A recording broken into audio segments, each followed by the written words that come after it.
que sou recepcionado ali na casa do pastor Joabe. Eu agradeço, pastor, que Deus te recompense por este gesto de amizade, de companheirismo. Deus vos recompense de uma maneira poderosa. Meus amados, sem delongas, nós vamos à palavra de Deus. Eu quero então somente recitar juntamente com os irmãos mais uma vez o texto que nós temos como base do nosso estudo. Estamos estudando a palavra de Deus no Salmo de número 119, verso 49 ao verso 50. Quero então somente recitar junto com os irmãos mais uma vez estes dois versos que diz: lembra-te da palavra dada a teu servo, na qual me fizeste esperar. Isto é a minha consolação na minha angústia, porque a tua palavra me vivificou. Vamos juntos recitarmos mais uma vez? 1, 2, 3. Lembra-te da palavra dada ao teu servo, na qual me fizeste esperar. Isto é a minha consolação na minha angústia, porque a tua palavra me vivificou. Meus irmãos, baseado neste tema, nestes versos, nós estamos estudando o tema: a importância da palavra de Deus em tempos difíceis. A importância da palavra de Deus em tempos difíceis. Vamos recitar este tema? 1, 2, 3.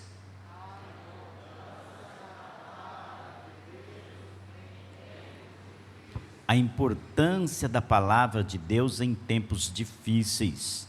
Meus amados, nós temos que lamentar a infelicidade em que a humanidade passou a viver por causa do pecado. Nós, quando lemos a palavra de Deus, bem podemos perceber a maneira tão bela e tão cuidadosa em que o Senhor Deus nos criou, ou criou a humanidade.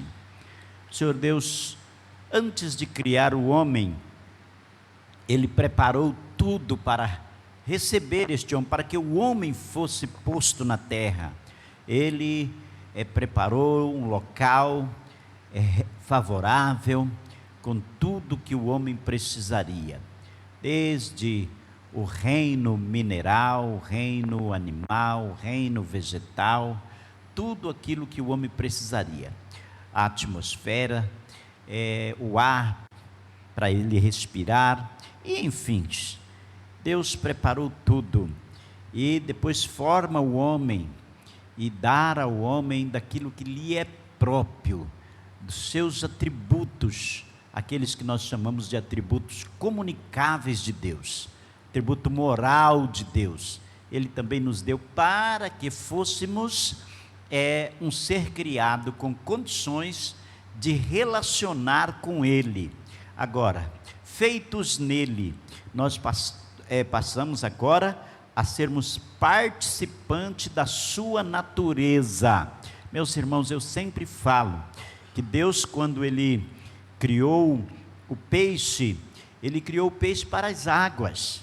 Então o peixe possui característica, natureza das águas. Se ele for tirado das águas, ele logo vai morrer, porque ele depende da água para a sua vida. Toda a sua maneira de sobrevivência é da água. Então a sua natureza é assim: se tirá-lo da água, ele morre. A árvore, ela foi feita para a terra, para enfeitar, para ornamentar, enfim, a árvore é da terra, ela depende da terra, suas características dependem da natureza da terra. Arranca a árvore da terra, logo ela vai morrer. E o homem foi feito em Deus e para a glória de Deus. tirar o homem de Deus, separou o homem de Deus, a tendência também é morrer. E morre fisicamente e espiritualmente. Então, o homem depende de Deus. O pecado é um mal que destrói, que entrou destruindo tudo aquilo que fora criado para o bem do homem. Toda a terra, toda a natureza passou agora a sofrer por causa das circunstâncias que o pecado trouxe. Eu sempre falo, o pecado de Adão, ele não só o separou de Deus, mas corrompeu toda a natureza. A natureza do homem foi corrompida de tal maneira que isso agora é repassado de geração a geração. Uma criança nasce e se ela não for evangelizada, se ela não for educada, se ela não for muito bem ensinada, toda a tendência é voltada para o pecado, para os males, porque o pecado corrompeu a natureza humana. Então, o que nos salva nessa terra, o que nos orienta nessa terra, é a palavra de Deus, a palavra. Por isso João disse que no princípio era a palavra, o verbo, e o verbo estava com Deus, e o verbo era Deus, e João fala que ele veio para dar, para iluminar os homens, para dar aos homens uma oportunidade. Então a palavra, e nesta noite nós estamos com esta linda oportunidade de estudarmos, fazermos menção da palavra. Então, a importância da palavra de Deus para momentos difíceis. Nós estamos estudando esse assunto. Então, ontem nós ministramos a palavra aqui e eu parei dizendo que nada que acontece em nossas vidas é uma obra do acaso, nada.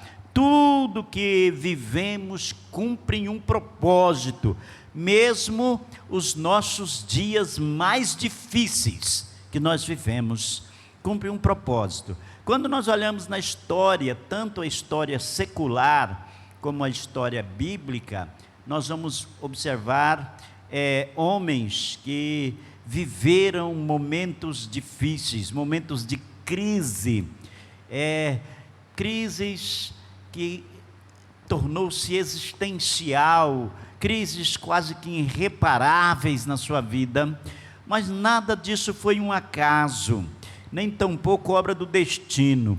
Às vezes a gente ouve alguém dizer assim, não, o que ele está passando, o outro não passaria, aquilo realmente era dele, era o destino. Não, não existe destino. Se existe destino, é o que Deus traçou para nós, e ele disse assim, o pensamento que eu penso de vós é bom. Deus, o que ele trouxe para nós, o que ele traçou para nós é bom.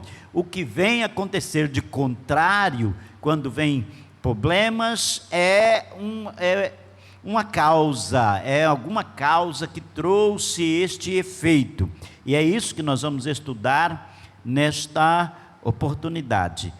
Tudo que acontece em nossa vida, ela tem um motivo, mas a palavra de Deus, ela que nos ilumina, é a palavra de Deus que nos dá entendimento, é a palavra de Deus que nos capacita para nós entendermos estas coisas. Mas se nós perguntarmos tudo o que acontece em nossa vida, tem um motivo?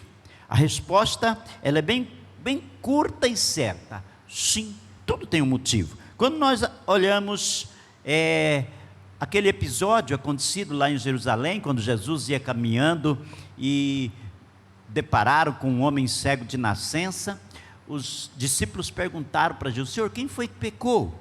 Essa era uma mentalidade, era algo que passava na mente, no entendimento dos judeus naquela época, que o sofrimento, as doenças, era causa do pecado, pecado praticado, do pecado socializado, do pecado de alguém. Então eles perguntaram, foi ele ou foi os pais dele? Como que foi? Quem foi que pecou?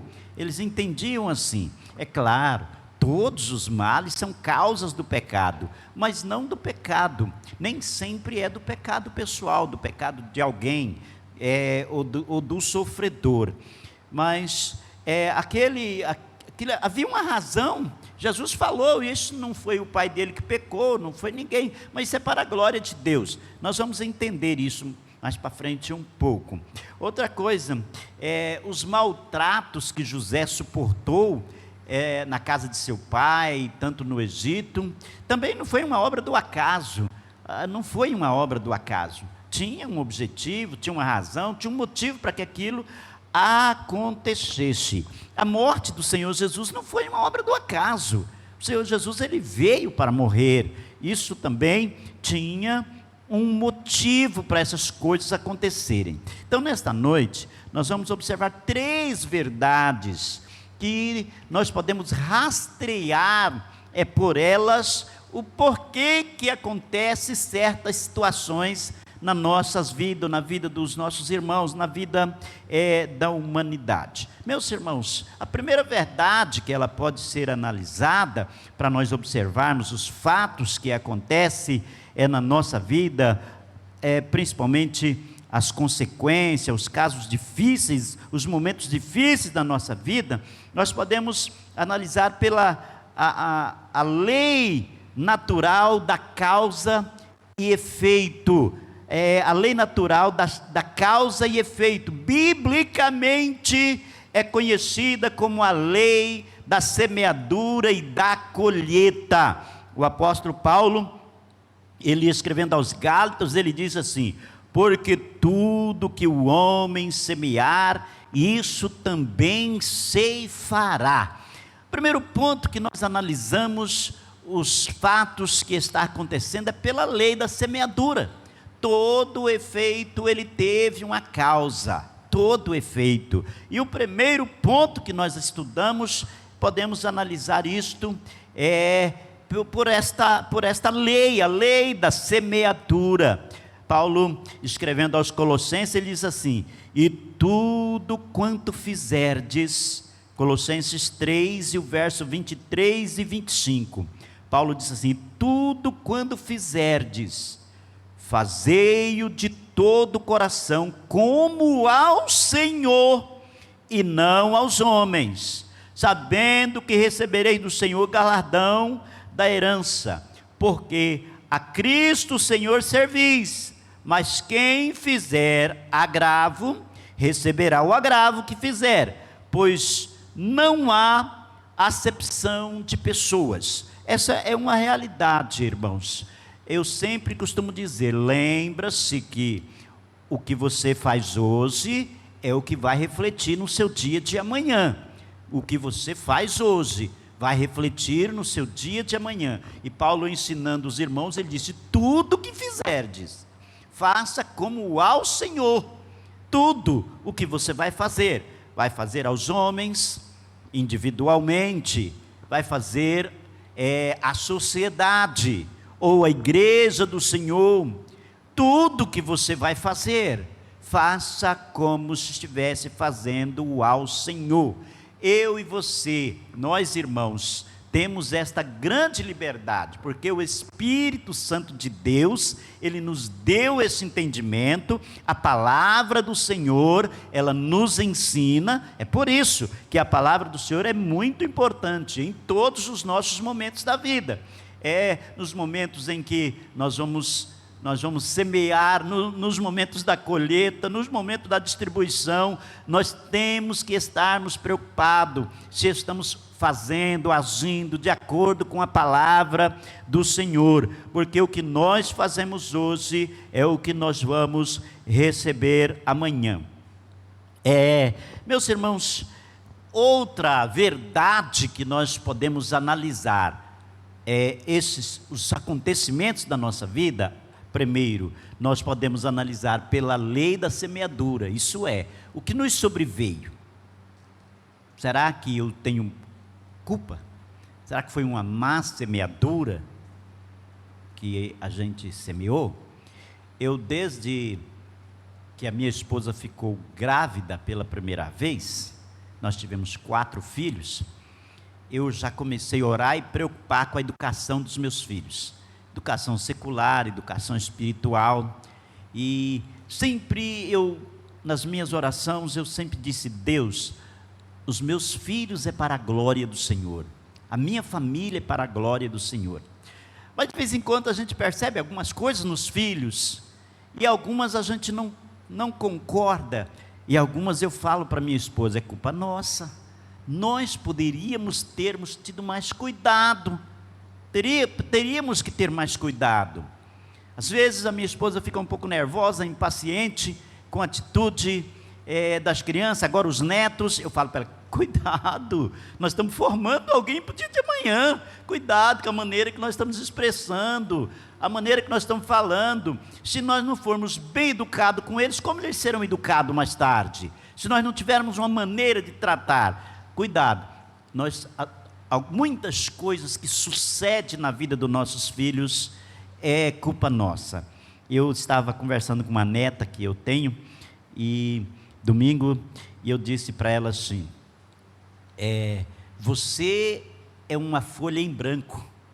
Eu disse para ela: você é uma folha em branco, tudo que vai suceder na sua vida vai estar escrito nesta folha. Eu disse para ela: e mais tarde a sua vida vai ser lida pelo que você escreveu, e aquilo que aconteceu não adianta nós queremos mudar. Isso é na nossa vida, é na formação dos nossos filhos. Nós temos que termos cuidado. Às vezes, quando o menino é pequeno, os pais acham: não tem problema. Não tem problema, ele é criança ainda. Não preocupa com o modelo de roupa que ele veste, não preocupa com o tipo de brincadeira que ele está brincando, não preocupa. Não, ele é criança ainda, mas é exatamente esse é o tempo dele aprender. É o melhor tempo. É um tempo, como uma certa irmã dirigiu ao pastor e disse: pastor, quando é que eu devo começar a ensinar o meu filho? O pastor disse: que idade ele tem? Ela disse: ele já está com 8 meses. O pastor disse: já perdeu 8 meses de ensino. Você já perdeu 8 meses de ensino.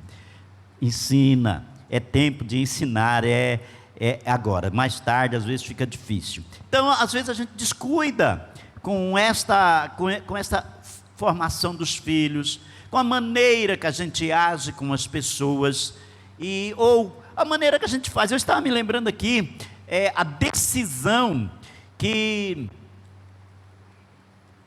o esposo de Noemi, como que é o nome dele? Elimeleque. Como que é? Elimeleque, é isso mesmo, né? Elimeleque tomou a decisão que ele tomou, por causa de uma crise que aconteceu em Jerusalém. Ele abandona suas terras, abandona sua cidade, abandona os compromissos que ele tinha com o culto em Israel, e vai para as regiões de Moabe. Meu Deus, que decisão tão errada foi tomada por ele. Quantas consequências sobreveio quando olhamos para a vida de Noemi voltando para sua terra, a tristeza que ela tinha dentro de si. Ela disse: não me chama mais por esse nome Noemi, não, me chama de Mara. Quer dizer, eu sou uma mulher amargurada, a amargura invadiu a minha vida. Aí a gente vai rastrear, e a gente vai observar, tudo foi fruto de uma decisão.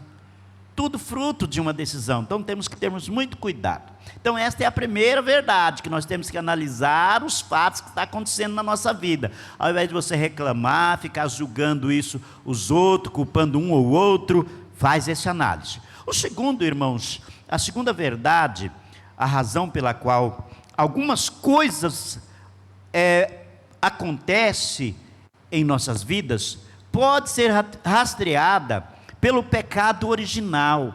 Os irmãos sabem que o pecado original, o pecado no Éden, o pecado de Adão, ele trouxe toda sorte de maldição. O mundo está sob a maldição do pecado.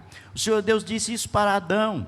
O Senhor Deus disse a ele: porquanto deste ouvido a voz da tua mulher e comeste da árvore que eu te ordenei, dizendo: não comerás dela, maldita é a terra por causa de ti. Com dor comerás dela todos os dias de sua vida. Gênesis 3:17. O Senhor Deus disse isso para Adão. Então a terra, ela passou a sofrer agora com o pecado. Então o pecado, ele trouxe toda espécie de males para a terra, e nós estamos vivendo aqui na presença desse pecado. Então muitas coisas surgem na nossa vida, não é culpa minha, não é culpa de ninguém, é culpa da natureza que está corrompida pelo pecado. Então vem aí os males, nem tudo. Alguém disse assim: eu estou com esse sério problema de coração, minha pressão arterial é muito alta, eu estou com esse problema, isso é culpa do pecado original. Será que não é aquela picanha gorda que você comeu demais? Às vezes não é nada a ver, é você mesmo que não teve cuidado. Esses dias eu tive que ir no médico por causa de alguns problemas, e a minha doutora médica que está cuidando da minha saúde, ela me proibiu algumas coisas. Ela disse: agora, ela disse assim, lembra aquela, ela usou essa expressão, lembra aquela picanha, assim, com aquela capinha amarela, aquilo você gosta, não gosta? Eu falei: gosto. Ela disse assim: você não vai precisar de deixar de comer, mas você vai comer 1 a 2 vezes por ano. De 1 a 2 vezes por ano. Aquela carninha de porco lá, caipira que você cria lá no sítio, que você gosta de comer, agora você vai ficar 6 meses sem comer, e depois de 6 meses você vai comer 1 vez por semana. Mas isso é consequência do pecado. Não, isso é consequência minha, eu que exagerei, eu que não cuidei, então agora não vou culpar o pecado. Mas há coisas que nos sobrevêm, que não é culpa nossa, é consequência do pecado. O pecado vem trazendo esses males. Eu sempre falo que às vezes comparamos os sofrimentos, as dificuldades que nos sobrevêm, às vezes nós comparamos como um vendaval, falando: estou passando por um vendaval, tem um vento. O vento, ele pode ter 3 origens. Às vezes um vendaval é causa maligna. Os demônios, eles podem provocar tempestade, isso é normal, a Bíblia registra isso, e isso pode acontecer. O vento que vem, ele pode ser causado por hostes espirituais da maldade, mas há vento que é consequência da natureza. É um choque térmico, uma camada quente com uma camada fria, quando se encontra, pode dar um vendaval. De acordo com isso, o vento, ele pode alcançar velocidades terríveis, de um furacão de 100, 120 por hora, e trazer grandes prejuízos. Mas há vento que é a gente mesmo que coloca ele. Às vezes eu estou na minha sala, estudando, e quero ligar um ventilador, e daqui a pouco esse ventilador vira as folhas do livro, da Bíblia, joga papel e me incomoda.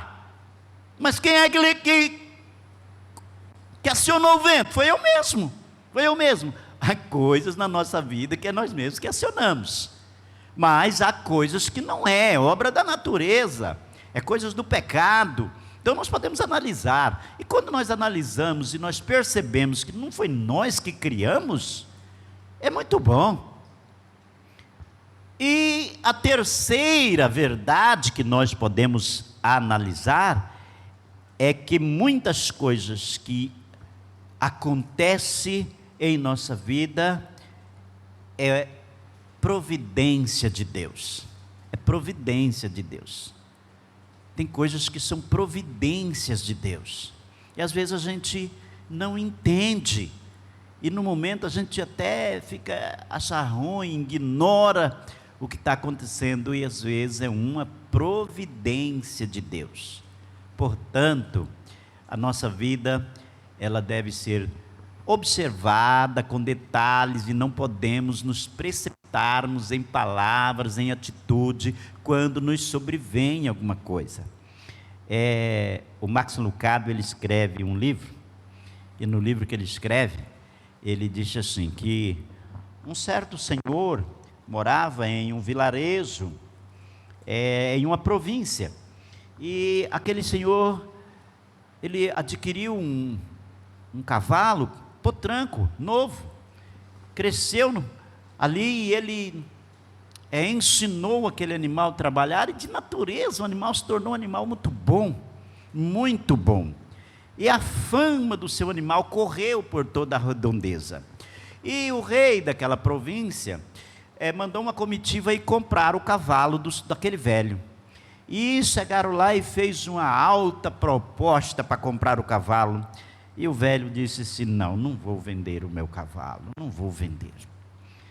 Aí os vizinhos disseram: velho burro, porque você não vendeu esse cavalo, rapaz? Você deveria ter vendido. Aí ele disse: mas vocês são ignorantes. Vocês não sabem se a compra desse cavalo seria bênção ou maldição para a minha vida. Vocês não sabem. E os dias se passaram.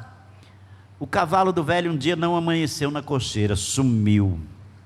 Aí os vizinhos disseram: aí, velho, não te falamos? Agora nem dinheiro e nem cavalo. Seu cavalo sumiu. Aí ele disse: gente, vocês não sabem se o sumiço desse cavalo foi para a bênção ou se foi para a maldição. Aguarde. Aí passou-se uns dias, o cavalo voltou e trouxe mais 7 cavalos selvagens com ele. E a turma disseram: eita, velho, você estava certo, agora você tem uma tropa. Você tem uma tropa consigo. Ele disse: gente, acalma. Vocês não sabem se isso é bênção ou se é maldição. Os dias se passaram, o filho do velho, o único filho que ele tinha, que trabalhava, que sustentava a casa, resolveu adomar um dos cavalos. E o cavalo joga no chão e quebra a perna do jovem. E agora, quem iria trabalhar? A turma disse: velho, bem você disse, né? Agora a sua situação.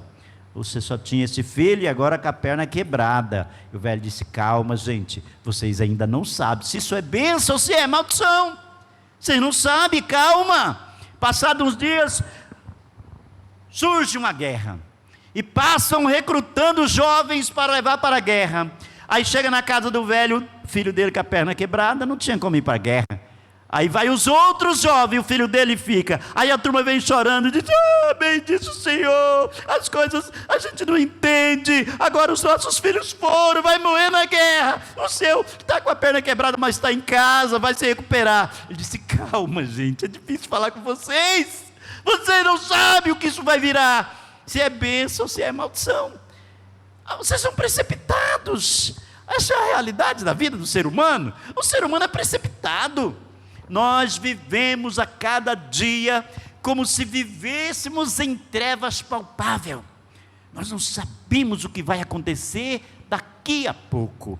Não sabemos o que vai acontecer, mas somos precipitados em tomar decisão, em julgar as pessoas. Às vezes as pessoas agem de maneira que a gente não gosta, a gente já traça um julgamento sobre a pessoa. Engraçado, alguns até falam: ele é assim mesmo, ele é desse jeito. Não, ele tomou essa atitude por isso, essa é a intenção dele. Julga as pessoas, cria uma personalidade para as pessoas. Como disse um certo teórico, que foi professor de universidade muito tempo no Texas, nos Estados Unidos, e ele criou uma teoria chamada o construto da personalidade. Eu estava lendo as teorias dele, e ele escreveu que ele criou essa teoria em observação a algo que acontecia. Na faculdade onde ele era diretor, de vez em quando chegava um professor e dizia assim: diretor, você vai ter que tirar aquele aluno da sala, trocar ele de sala, porque aquele aluno é insuportável, eu não aguento mais ele.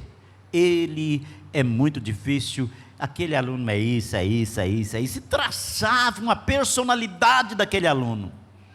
Aí o professor ia embora, ele chamava o aluno e dizia: o que está acontecendo? O professor falou assim. Ele disse, o aluno dizia: o professor é insuportável, o professor agride a gente, o professor é isso, o professor era aquilo, é aquilo outro. O aluno traçava uma personalidade difícil do professor. Aí ele analisava a personalidade do professor, a personalidade do aluno, e ele acabava descobrindo uma coisa: o aluno não era o que o professor dizia, e o professor também não era o que o aluno dizia. Havia alguns traços de verdade, mas nem tudo era verdade. Era simplesmente porque um não procurava compreender o outro. O ser humano é assim. O ser humano é assim. Muitas vezes nós não compreendemos o que está acontecendo e talvez é até um trabalhar de Deus para nos dar um livramento, para nos abençoar. Há coisas que a gente não entende. Eu estava aqui me lembrando da questão de Esther. Esther, conhecemos a história de Esther. Ela tornou-se rainha da Pérsia e de repente o rei Assuero é persuadido por Amã em traçar uma lei para matar todos os judeus. Amã, nós conhecemos a história, ele discordava da atitude dos judeus. Os judeus agiam conforme a lei que receberam, os costumes, as tradições, os ensinos que receberam de seus pais, e contradizia a lei do império, ou algumas atitudes do império. E o Amã foi engrandecido pelo rei, e dado uma ordem que todos prestassem continência, reverência a Amã, e Mardoqueu não fazia isso, porque não se prostrava a homem, porque ele aprendeu que prostrava-se a Deus. E isso foi a causa. Os irmãos conhecem a história, e foi a causa da inimizade de Amã contra Mardoqueu. Mas Amã então conseguiu persuadir o rei a escrever aquela lei para matar todos os judeus. Os irmãos conhecem a história, não vamos detalhar. O que eu quero observar com os irmãos? Até que chega a proximidade do dia da matança, quando Mardoqueu fica sabendo, os irmãos conhecem a história, como ele chorou, como ele rasgou as vestes, como isso chegou a conhecimento de Esther. Esther diz: olha, eu não tenho como ir falar com o rei agora sobre isso. E ele disse: olha, se você não for falar, quem é que vai falar por nós? Deus pode mandar livramento de outra parte, mas quem sabe foi por isso que você chegou aí. Por isso foi que você alcançou. Vasti foi destituída, você entrou no lugar, e quem sabe isso é um trabalhar de Deus, para hoje, para esta data, para esta oportunidade. E aí vão orar, vão jejuar, conforme o pedido de Esther. Uma coisa que chama a minha atenção: quando Amã estava traçando todos os males para Mardoqueu e para os judeus, Deus estava trabalhando para dar livramento. Aí Isaías diz assim: veja se há Deus como o nosso, que trabalha em favor daqueles que nele espera. É lindo, irmãos. Isso é a oportunidade que nós tivemos. A palavra de Deus nos mostra isso, nos ensina isso. Nós temos este grande privilégio de podermos acompanhar os acontecimentos da nossa vida, observando estas verdades e analisando cada uma delas. Se nós analisarmos que a gente errou, estamos sofrendo por causa de uma má semeadura, a palavra de Deus ela é importante para esses momentos. Por quê? Porque a palavra de Deus traz para nós um ensino que quando nós pecamos, o sangue de Jesus Cristo nos purifica de todo pecado. E sabe, o pecado, eu disse ontem aos irmãos, ele é um mal crescente. Porém, quando reconhecemos, pedimos perdão, recebemos de Deus o perdão cancela o pecado. E aí, a bênção de Deus nos sobrevém, e é a palavra de Deus que nos ensina isso. Então, estamos passando por alguma dificuldade, reconhecemos que na verdade temos culpa dela, pede perdão, o perdão cancela o pecado, e a bênção de Deus chega, Ah, não, não foi eu não, isso aí eu já pude analisar, esse sofrimento é causa da natureza, é causa do pecado, é causa que o pecado original é culpado, e a palavra de Deus também nos diz que o seu Deus tem poder sobre todas as coisas, e que Ele nos livra de todo o mal. Recorre a Ele, se Ele quiser, Ele cancela o mal e tudo vai bem. Não é culpa minha, não é culpa não, é porque a minha vida, ela é envolvida com a vida de muita gente. Os males do meu filho, eles me prejudicam.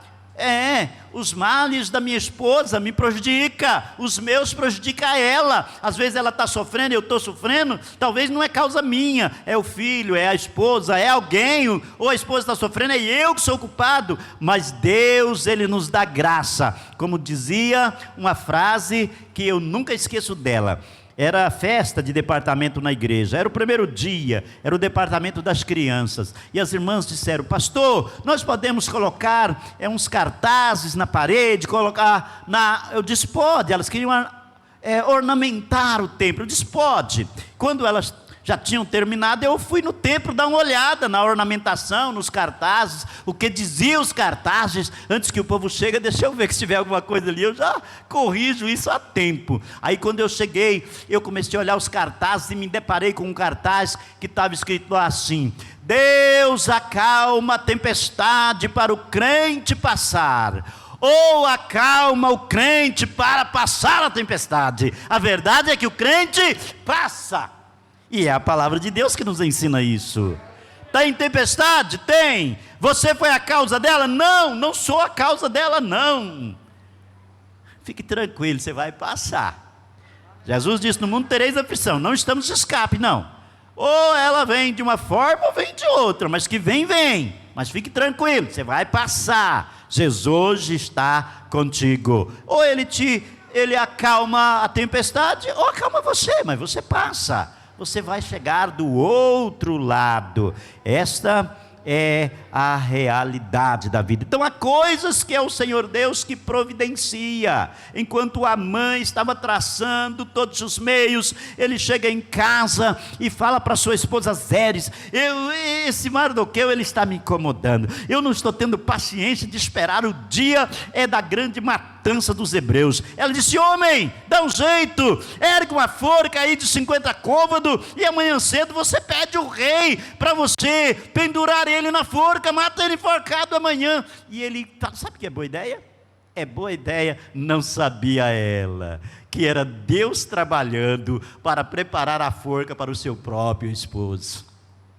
Não sabia ela, era Deus trabalhando. No outro, à noite, o Senhor Deus vai lá e tira o sono do rei. O rei não consegue dormir.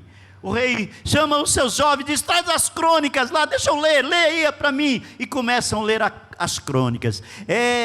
2 eunucos do rei, Bigtan e Teres, intentaram matar o rei. O judeu Mardoqueu descobriu e denunciou. Isso foi inquirido e visto que era verdade, a vida do rei foi salva. E o rei disse: ei, para aí. Como que é mesmo?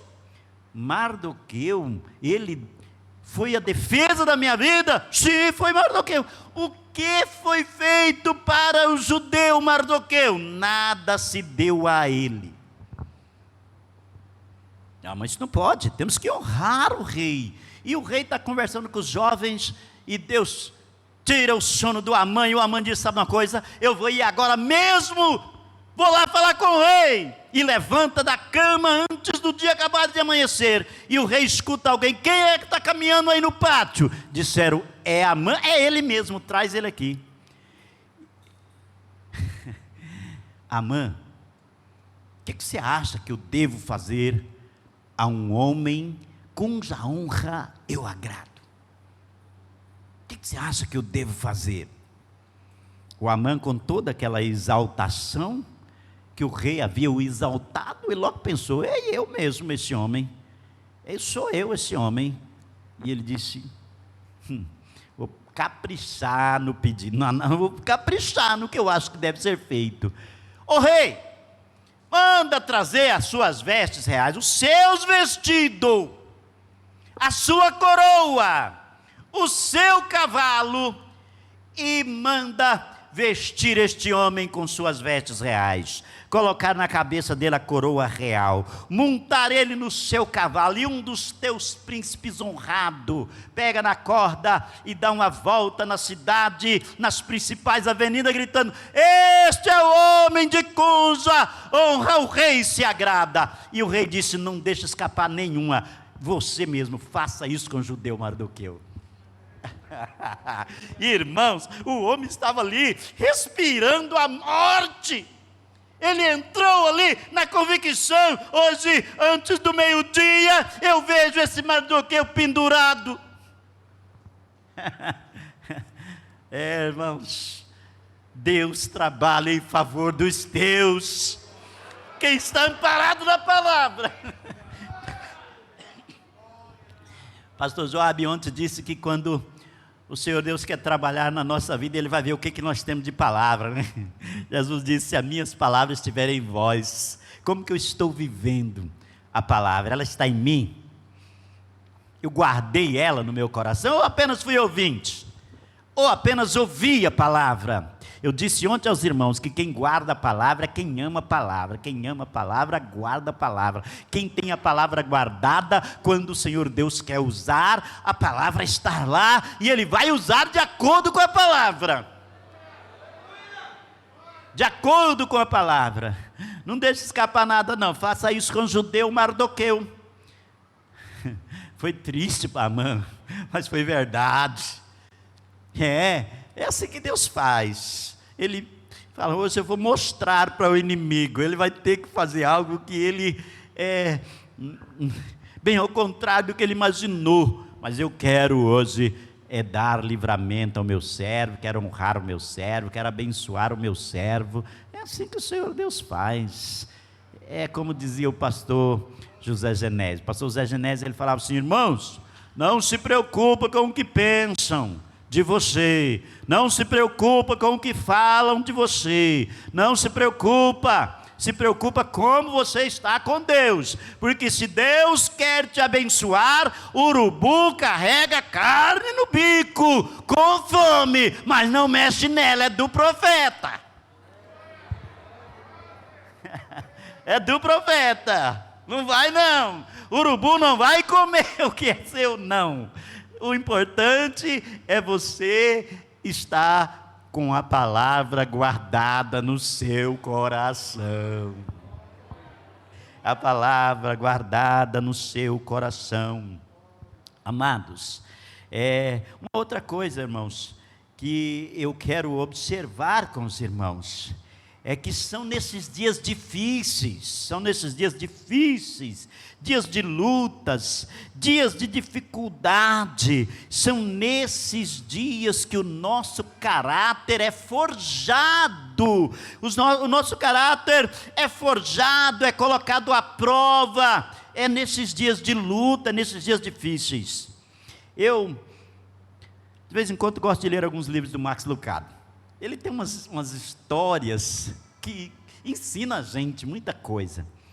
Eu estava lendo um livro dele, e no livro ele escreveu que um certo jovem, muito próspero, tinha uma profissão de ferreiro, e ele trabalhava com ferro, fazendo ferramenta, fazia ferramentas, fazia faca, fazia facão, fazia ferramentas para trabalhar.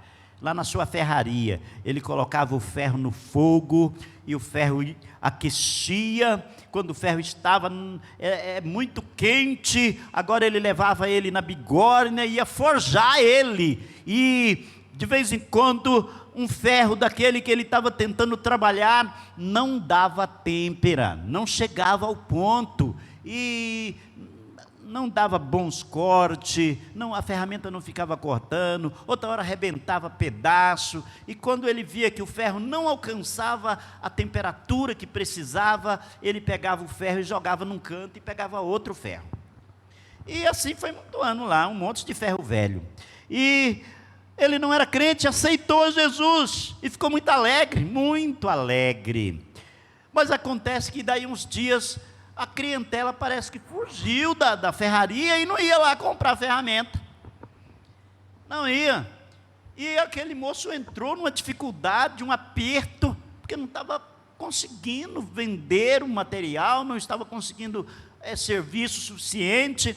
E eu acho engraçado que tem uns crentes, irmãos, que ele não se renova, ele vai ficando velho, É algo, irmãos, que nós não podemos aceitar, porque quando o crente ele vai ficando velho, ele começa a diminuir. Crente velho não cresce, pastor Joabe, crente velho diminui. Quando eu tinha 18 anos de idade, eu estava indo rápido para um culto, que eu acabei ficando atrasado, nós estávamos abrindo trabalho em um setor ali em Tangará, eu tinha 18 anos de idade, e aquele dia eu não sei o porquê que eu acabei atrasando, eu fui por último, e eu estava indo de a pé, andando rápido, aí eu vi um folheto, desses folhetinhos evangélicos, folhetinho que o pessoal distribui, jogado no chão, e eu parei e peguei aquele folheto, não sei porquê, alguém jogou, mas eu peguei o folheto e comecei a ler, e me chamou a atenção que o título daquele panfletozinho era assim, o crente é como o filhote da vespa. Eu falei, mas crente como filhote da vespa? Não, o cristão é como filhote da vespa. Eu disse, mas por que isso? Aí segui a leitura, é menor quando adulto do que quando novo, quando acaba de nascer, quando filhote. Aí eu fui analisar, se os irmãos nunca observaram, observa, chega numa casa de vespa, de marimbondo, e você olhar um marimbondo que é maior do que todos, é porque ele acabou de nascer. Quando ele acaba de sair ali do casulo, ele é maior do que o marimbondo adulto. Então, quando o marimbondo vai ficando velho, ao invés dele crescer, ele diminui. Aí, o escritor diz assim é o cristão, é o crente. Quando ele aceita Jesus, ele tem fé. Ele não perde um culto, ele não perde oração, ele quer que toda a sua família aceite Jesus, ele quer evangelizar, e com o tempo parece que ele vai amadurecendo, ao invés dele crescer, ele começa a fé dele, começa a diminuir, tem crentes que é uma bênção, ele fica velho cada dia que se passa, ele não se renova. Paulo disse assim, que o nosso homem exterior se corrompe, isso aí é impossível, se corrompe. Paulo diz que o nosso homem exterior se corrompe, e vai se acabando com a enfermidade, com o sofrimento, com a luta, mas o interior tem que se renovar a cada dia, tem que se renovar, e o crente quando fica velho, ele é problema, crente velho é problema, e chega na ferraria daquele irmão, um crente velho, e observou e disse assim, irmão, não estou entendendo não, quando você não era crente, isso aqui era lotado de cliente, agora que você deveria estar na bênção, você está na pior aí, você está na prova, eu não estou entendendo você não, rapaz, tem coisa errada. Aí o irmão parou assim, e disse, irmão, você está vendo aquele monte de ferro velho ali? Ele disse, sim.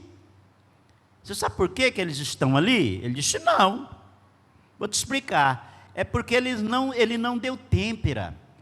Quando eu aqueço ele no fogo, que eu levo ele na bigorna para me forjar a ferramenta, ele explode, ele estoura, ele não dá fio, ele chega a uma situação que não presta e eu jogo ali.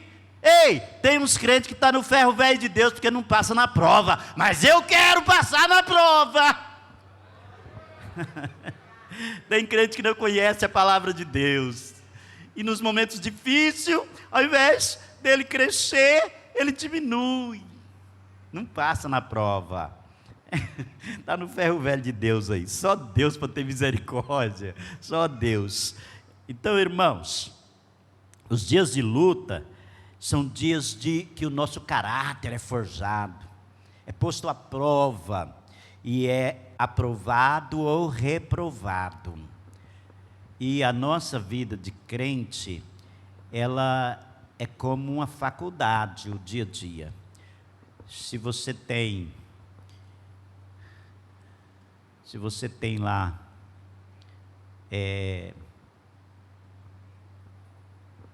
10 matérias para você passar, você passou em 9, você vai ser reprovado, você vai ter que fazer de novo tudo. Mas passou em 9, mas uma você foi reprovado, você não vai passar de ano. Assim é a vida do crente. Vai bem em muitas coisas, mas nenhuma se é reprovado. Aí é a hora que nós precisamos, irmãos, da graça de Deus, para nós não sermos reprovados nos momentos difíceis. Precisamos do conhecimento da palavra de Deus, o entendimento da palavra de Deus. O salmista, ele disse assim no Salmo 119, o verso 67, antes de ser afligido andava errado, mas agora eu tenho guardado a sua palavra. Antes de ser afligido eu andava errado, mas agora eu guardo a sua palavra, eu aprendi a guardar a sua palavra. Aí no verso de número 71 ele diz assim, foi-me bom ter sido afligido, para que eu aprendesse os teus estatutos. Foi bom quando eu fui afligido, porque eu aprendi os teus estatutos, aprendi a sua palavra. Irmãos, não desespere quando você estiver passando por um momento de luta. Se o momento for difícil, não se desespere. Como dizia Wellington Henrique, um pensador americano, ele diz assim, um homem forjado pela dor vale mais que 1000 feito pelo amor. Um homem forjado pela dor vale mais que 1000 feito pelo amor. Isso é, o homem que é forjado pela dificuldade, ele aprende. Deus, quando queria preparar homens para a sua obra, ele permitia esse homem passar por momentos difíceis. Quando nós observamos isso na vida de Moisés, quando nós observamos isso na vida de Pedro, quando nós observamos isso na vida de vários homens de Deus, nós podemos observar que esses homens, eles foram forjados em momentos difíceis, eles foram preparados em momentos difíceis, mas a palavra de Deus estava com eles. E nos momentos difíceis eles se valeram da palavra de Deus, porque a palavra de Deus, ela é uma fonte de conhecimento, ela nos mostra o caminho em que nós devemos andar, que nós devemos passar, como nós devemos agir.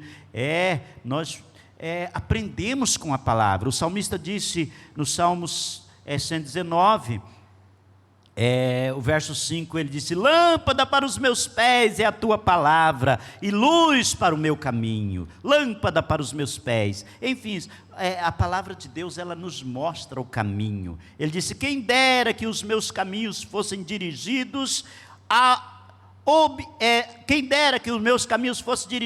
observar os teus mandamentos, então não ficaria confundido, atentando eu para os teus mandamentos. Atentando eu para a tua palavra. Ele disse mais, os preceitos do Senhor são retos e alegra o coração, o mandamento do Senhor é puro e ilumina os olhos. Ele ilumina os olhos. A palavra do Senhor, ela abre o nosso entendimento, os olhos do nosso entendimento, para nós enxergarmos o caminho em que nós devemos andar para sermos alcançados pelas bênçãos de Deus. Nós precisamos entendermos isso na palavra de Deus. Qual é o motivo do sofrimento? Qual é o motivo? Eu errei, pede perdão. O socorro é o perdão, o que vai cancelar este mal é o perdão. Não foi nada, são consequências do pecado. Fique tranquilo, Deus vai te dar vitória. Não, eu observo, é uma providência de Deus. Fique tranquilo, Deus está querendo o melhor para a sua vida. É a palavra de Deus que nos orienta, sim. A palavra de Deus, ela é uma fonte de força para nós rompermos essas barreiras, rompermos essas dificuldades. A palavra de Deus, ela é uma fonte de força para as nossas vidas. O salmista disse, a minha alma consome de tristeza, fortalece-me na tua palavra. Salmo 119, verso 28, fortalece-me na sua palavra. O salmista parece que estava vivendo momentos onde a sua alma estava um tanto afligida por algumas situações que ele estava vivendo. Parece que ele sentiu assim que o Espírito de Deus não estava presente, ele estava vivendo uma dificuldade. Aí ele expressa assim no verso 25, a minha alma está pegada ao pó, vivifica-me segundo a tua palavra. A minha alma está pegada ao pó, vivifica-me segundo a sua palavra. Aí entendemos, a palavra de Deus, ela é uma fonte de vida. A palavra de Deus é uma fonte de vida. O texto do nosso tema é: lembra-te da tua palavra, lembra-te da palavra dada ao teu servo, a qual me fizeste esperar. Aí ele prossegue dizendo: isto é a minha consolação na minha angústia, porque a tua palavra me vivificou, a tua palavra me trouxe vida. A palavra de Deus é uma fonte de vida, a palavra de Deus é uma fonte de segurança, a palavra de Deus é uma fonte de paz.